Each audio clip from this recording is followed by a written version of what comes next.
Awal pagi kami sudah bertolak dari hotel menuju ke destinasi kami yang seterusnya, iaitu Hierapolis. Berjalan dari hotel ke tempat tersebut, ia mengambil masa dalam 20 ke 30 minit. Suasana masa itu pun sejuk tapi tenang and kind of peaceful. On the way kami ke sana, kami menyaksikan ada beberapa buah kru ready to set up for the hot air balloon ride. Okay, so bukan saja di Kapadosia, rupanya di Pamukkale ni pun ada juga ride-nya.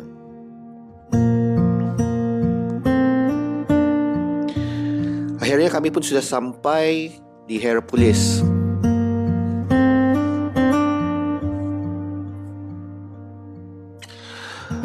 So kami masuk menuju ke dalam.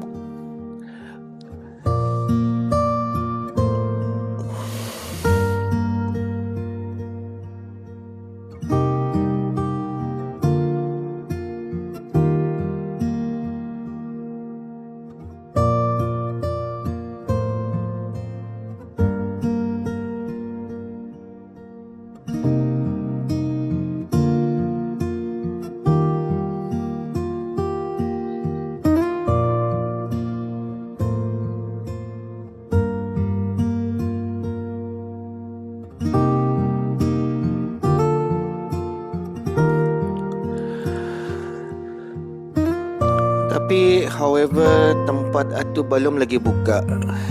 Ia berbuka jam 8 pagi. So our guide ia menguruskan tiket, dan sambil itu menunggu ia buka, kami pun menyaksikan suasana di sana. It's very beautiful. Well, kami pun terjumpa sang miau sini.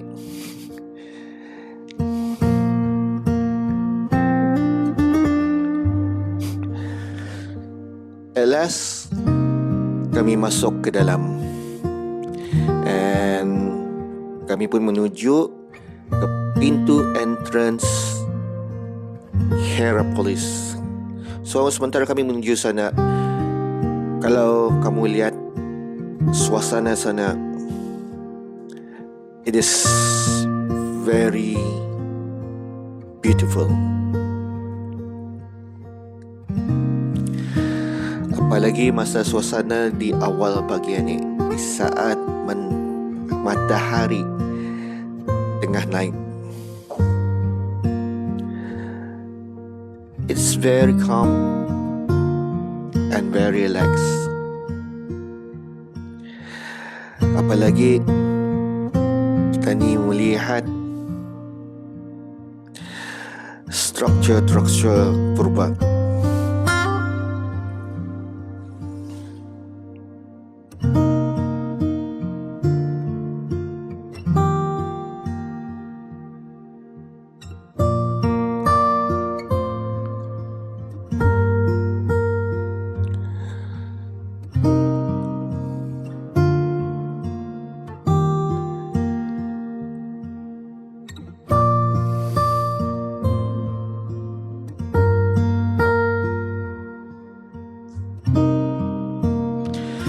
So kami berbagi kepada dua kumpulan. Satu kumpulan terus menuju ke Cotton Castle, sementara satu kumpulan akan membuat lawatan ke Ancient Theatre. So for me, I join untuk melawat ke Ancient Theatre.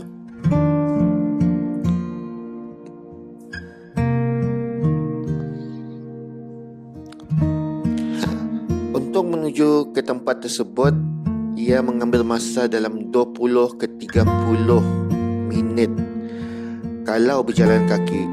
So, untuk melancarkan waktu trip kami hari ini, kami menyewa go-kart untuk menuju ke sana.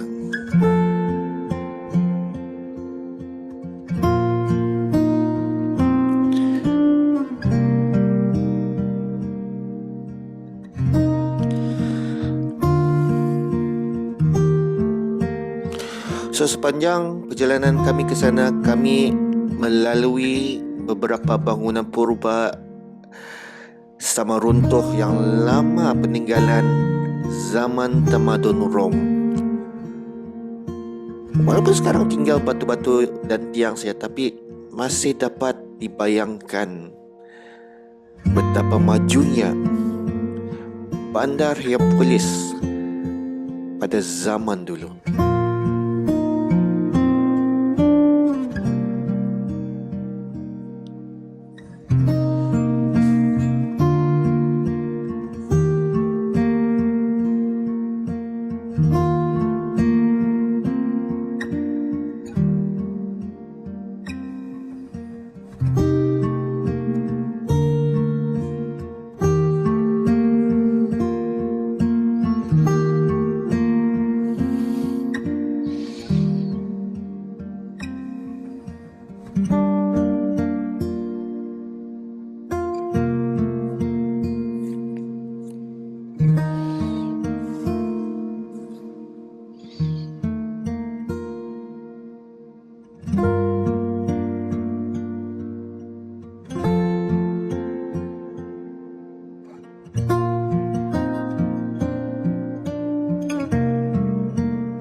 Pada awal pagi itu pun juga kita ni akan menyaksikan pemandangan di langit semakin menakjubkan. Banyak sudah hot air balloon terapung perlahan-lahan di udara. Gabungan dengan runtuhan bandar purba di bawah dan balloon berwarna-warni di langit, ia benar-benar memberikan suasana yang sangat sinematik.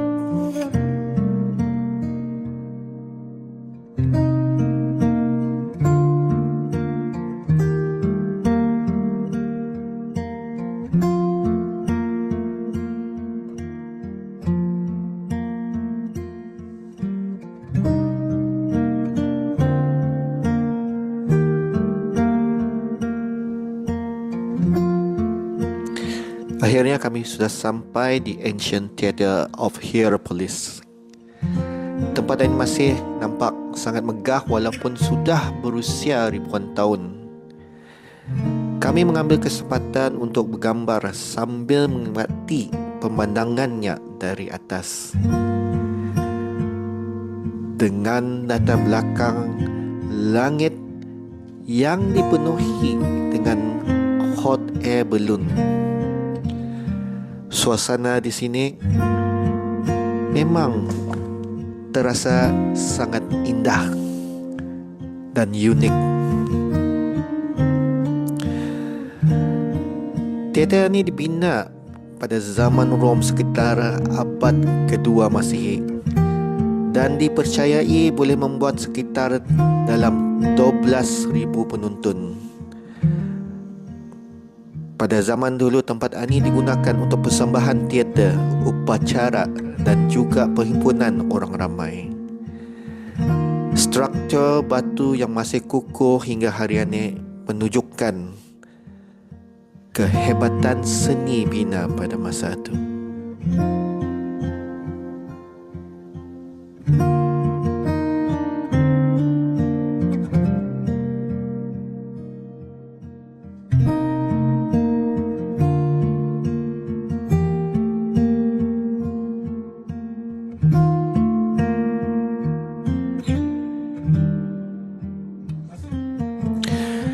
Selesai saya di teater, kami pun meneruskan perjalanan kami menuju ke Cotton Castle.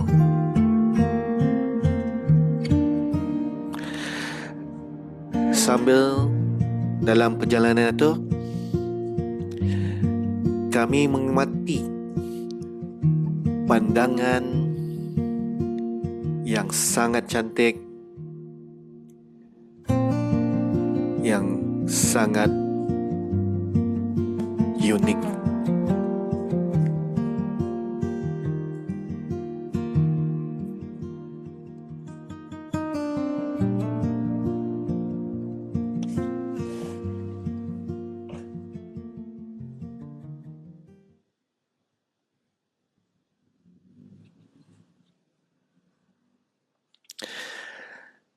Apabila sampai di Cotton Castle,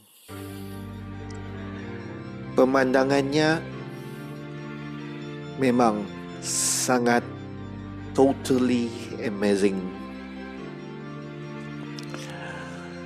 Permukaan putihnya kelihatan seperti lapisan kapas ataupun salji yang mengalir di lereng bukit. Mungkin pasal putihnya macam kapas, mungkinlah itu disebabkan kenapa ia dinamakan Cotton Castle.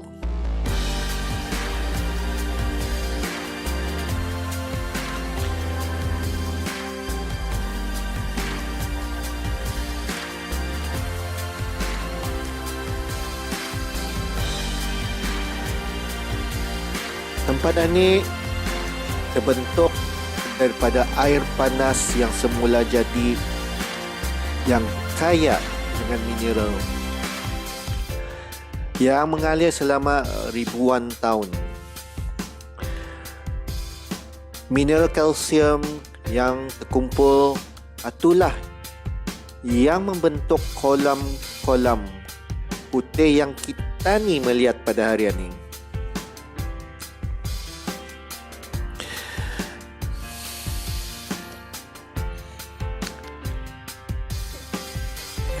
Kami pun berjalan perlahan-lahan di kawasan Travertine itu, sambil merasa air panas semula jadi di kaki. Airnya terasa suam dan sangat menenangkan.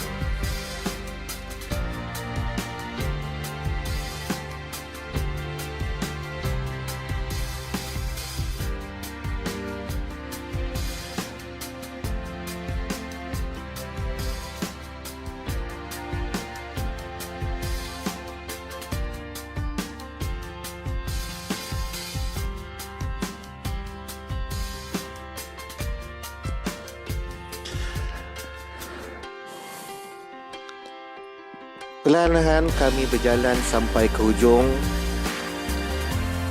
menikmati kolam yang semula jadi,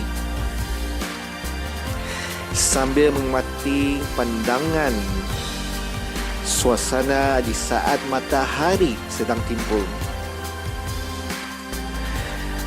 Semakin kami berjalan ke hujung, semakin airnya kami rasa sejuk. Kami fikirkan airnya tu masih lagi rasa panas ataupun suam, tapi rupanya semakin kami ke hujung, semakin sejuk rasa airnya. Apalagi di musim sejuk pada masa ni. Tapi whatever it is, kami rasa enjoy menikmati suasana yang semula jadi, melihat matahari yang baru sedang timbul di pagi hari.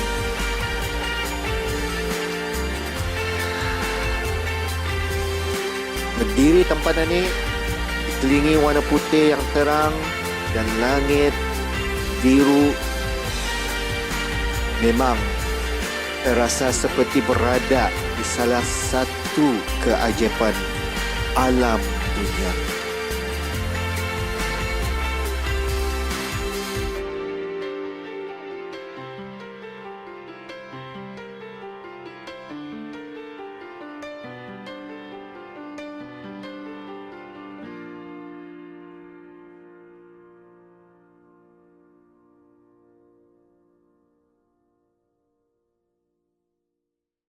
Selesai saja kami lawatan di Pamukkale, so kami meneruskan perjalanan kami ke Bursa. Kami sampai di Bursa hampir malam. Bandar ini terkenal sebagai ibu kota pertama Empayar Utsmaniyah, penuh dengan sejarah dan keindahan. Pampane is very nice place for the first of all, I can take you inside of the Orhan Gazi. Orhan Gazi tomb of Orhan Gazi. Orhan Gazi who was son of the Osman Gazi, who was the founder of Ottoman Empire, Ertuğrul Gazi, Osman Gazi and Orhan Gazi. Now I will take you to Orhan Gazi tomb.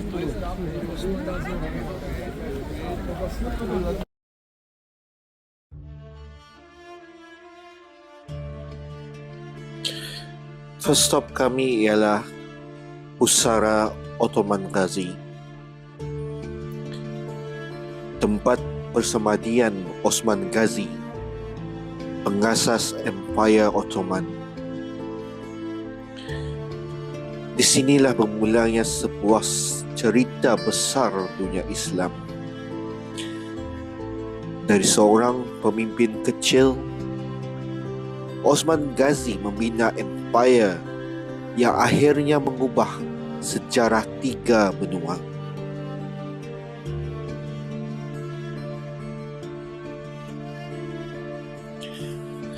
Berdiri di kawasan ini,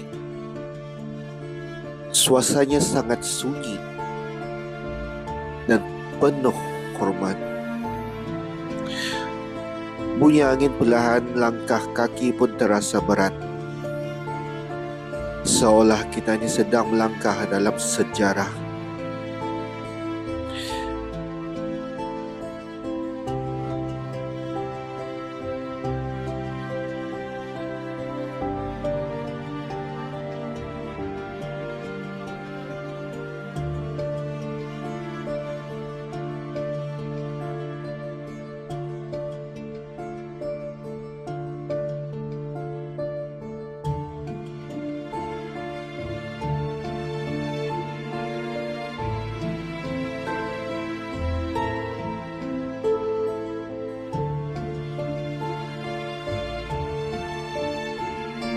Kita ini bukan sekadar melaut makam, tapi mengerenung pengorbanan, perjuangan dan doa seorang pemimpin yang meletakkan asas kepada satu empayar agung.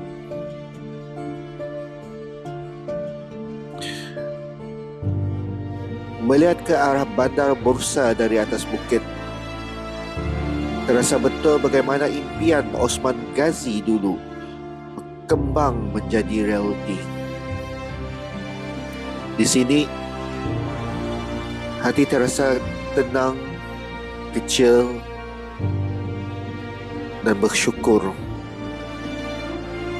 Kerana dari tempat yang simple, inilah lahirnya satu sejarah yang masih hidup sampai ke hari ini.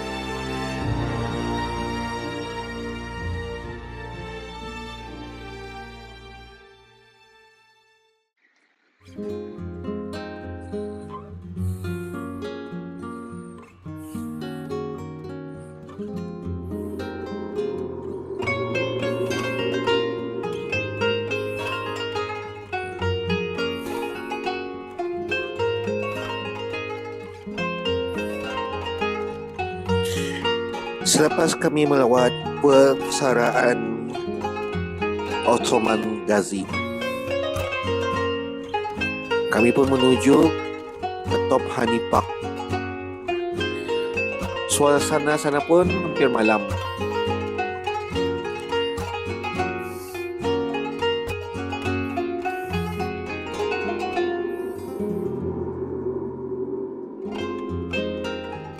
Dari sini, Bursa nampak sangat different. Lampu-lampu bandar mula menyala, membentuk pemandangan yang cantik dan hidup. Dari atas bukit, kita ini boleh nampak seluruh bandar bercahaya dengan gunung sebagai background gelap. Angin sajuk malam dan suasana tenang buat tempat Ani sesuai untuk relax sambil menikmati city light view Bursa dari atas.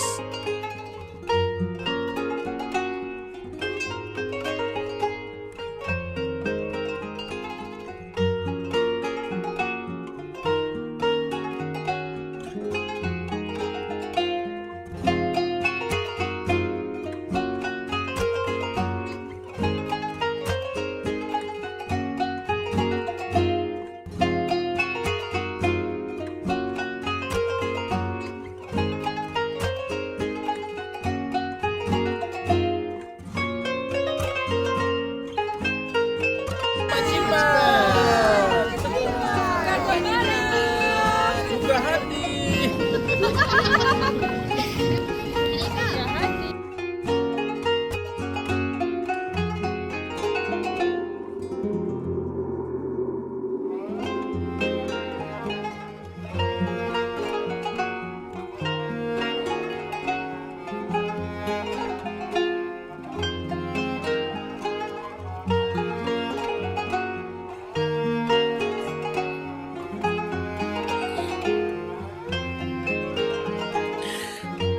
Selepas dari Top Honey Park, kami pun berjalan kaki menuju ke Bursa Grand Mosque, iaitu Ulu Chammi.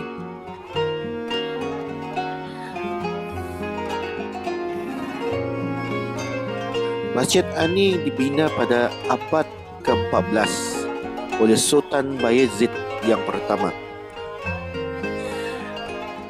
dan merupakan salah satu landmark paling penting di Turki.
Cami. So that Grand Mosque was constructed during the Bayezid I, Yıldırım Bayezid time, 1399. So Yıldırım Bayezid had promised to give a promise for the people. He said if he had a huge victory, he wanted to construct 20 mosques in these areas. But he all the time promised them. After that, he had a huge victory against the Nibel war against with the Christians. He already made promise. He wanted to keep his promise. After he told his architect about this issue, so architect wanted to rescue with the Sultan. So architect wanted to construct one of the mosques has 20 domes. It representing of the 20 mosques. After that, while he constructed like this, Sultan already kept his promise. Because he already promised the people are happy. They want to construct such a nice calligraphy inside. Such a nice pool. Fantastic. This company we have only one pool in front of the mosque. Is this mosque? Can do wudu there.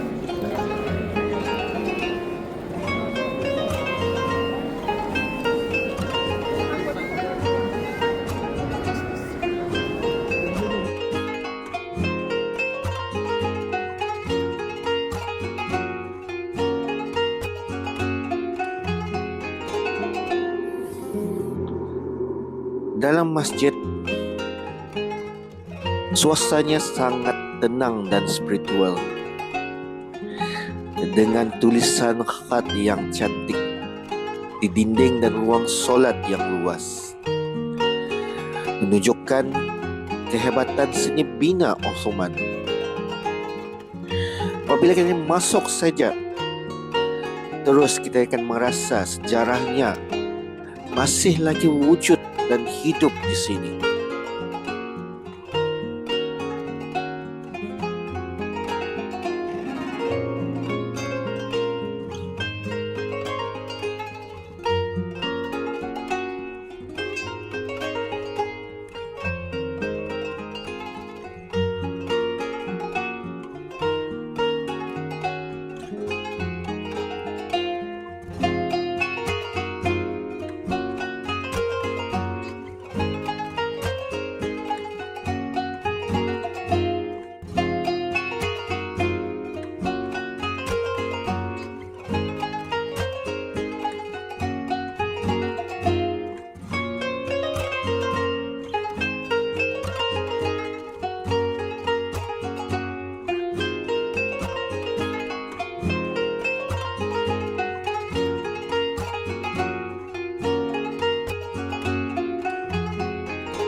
Last stop kami ialah Green Mosque, Yeşil Çamlı.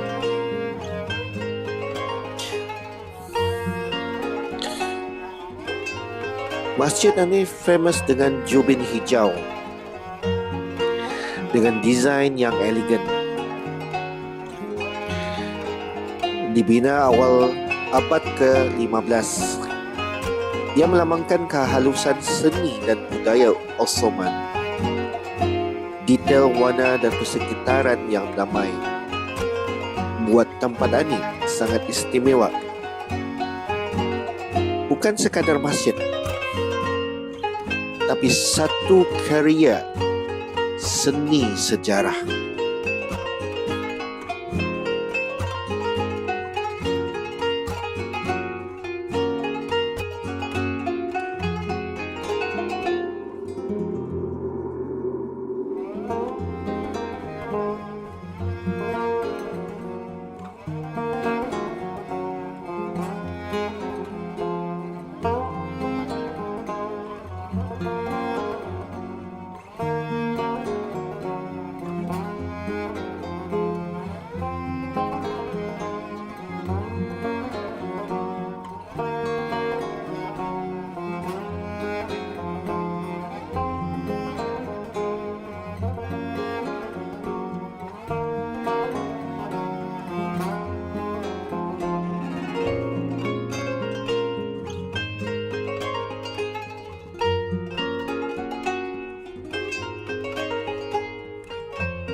Bila malam benar-benar datang, short visit kami di Bursa pun berakhir dengan memori yang susah dilupakan.